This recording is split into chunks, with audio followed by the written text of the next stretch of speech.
కోవడానికి రాజమండ్రి, కాకినాడ, మచిలీపట్నం లాంటి టౌన్లలో నుంచి చేప పిల్లల్ని తెచ్చుకుంటారు.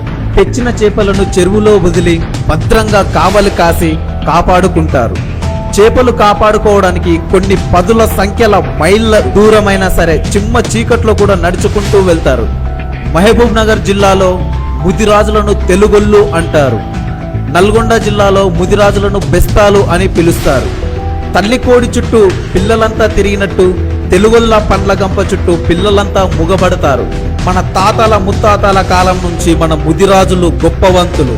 కానీ ముదిరాజులు రాజకీయ రంగాన అట్టడుగు స్థానంలో ఉన్నారు. పొద్దున్నే లేచి వల భుజానికి వేసుకొని చేపల వేటకు బయలుదేరి ఎదురొచ్చే తెప్పకు రొమ్ము విడిచి నిలబడతారు.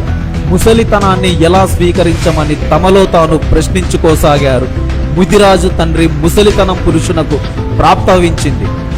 యయాతి చక్రవర్తి చిన్న కుమారుని పితృప్రేమను మెచ్చుకొని బహుమానంగా అతనికి సింహాసనముగా అప్పగించి రాజ్యాభిషేకం చేశారు.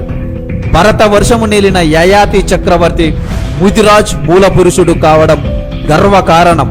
అదేవిధంగా దక్షిణ భారతంలో తెలుగు బావుట ఎగరవేసిన విజయనగర సామ్రాజ్యపతి శ్రీకృష్ణదేవరాయలు రాసిన అముక్త మాల్యద గ్రంథంలో తాను ముదిరాజునని శ్రీకృష్ణదేవరాయలు స్పష్టం చేశారు. ఇంకా మహాత్మా గౌతమ బుద్ధుడు, మహారాజా పరంపిడుగు, వీరంగన జలకారిబాయి, తానాజీరావు మానుశ్రే, సంత్ కబీర్ దాస్, కొర్వి కృష్ణస్వామి ముదిరాజ్, చరిత్ర కలిగిన పాలమూరు ప్రజావీరుడు పండుగల సాయన్న కూడా ముదిరాజ్ ముద్దు బిడ్డనే.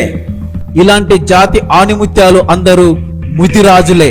ఇంత గొప్ప వాళ్ళు ఉన్న మన ముదిరాజు వంశంలో మరియు ఇంతటి చరిత్ర కలిగిన మన మత్స్యశాఖ గురించి తెలుసుకున్నందుకు ధన్యవాదములు. తెలంగాణలో ముదిరాజ్ కులానికి చెందిన వారు నిరక్షరాస్యులు 50% మంది ఉన్నారు. ప్రభుత్వం పరంగా, రాజకీయం పరంగా చాలా వెనకబడి ఉన్నారు. కులవృత్తుల పరంగా మూతుకాకుల నుంచి సీతాఫల పండ్ల వరకు ఏ వీధి చౌరస్తా చూసినా ముదిరాజు కులస్తులు తోపుడు బండ్లు తోసుకుంటూ జీవనాన్ని సాగిస్తున్నారు. తెలంగాణలో అత్యధికంగా 45 లక్షల జనాభా గల పెద్ద కులం ముదిరాజ్.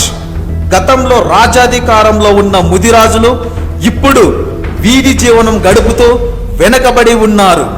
ప్రభుత్వం ముదిరాజు కులస్తులను BCD నుంచి BCAలోకి మార్చి వారి జీవన విధానాన్ని మార్చాలని ఒక చిన్న విన్నపం.